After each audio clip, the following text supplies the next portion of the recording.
Yo siempre he dicho que lo más bonito de la Sarita, de hecho lo mejor de la Sarita es nuestra clientela.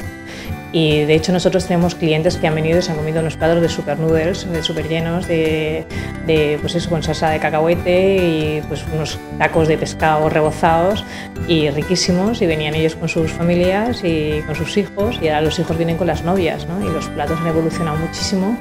Los gustos, hay muchos gustos que siguen ahí, ¿eh? De hecho hay salsas que yo sigo haciendo prácticamente desde que empezó.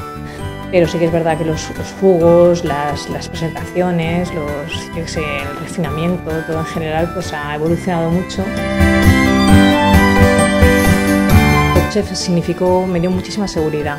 Fue un momento de prueba mía conmigo mismo, porque era la primera vez que me enfrentaba yo sola. La Sarita es un resultado del trabajo de todos los que estamos aquí, ¿no? Pero ahí estaba yo sola ante todo lo demás, y sí que fue una prueba que me ha proporcionado muchísima seguridad.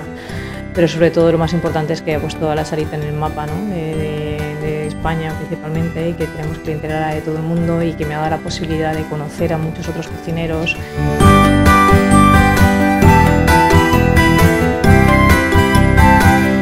Cuando tú buscas la identidad de tu restaurante es contar un poco qué es tu vida por medio de tus platos, y en eso es lo que se aúna por los gustos de todo el mundo, y a mí al final es lo que más me satisface cuando veo en el plato muchas cosas que me recuerdan a muchas cosas chulas, ¿no?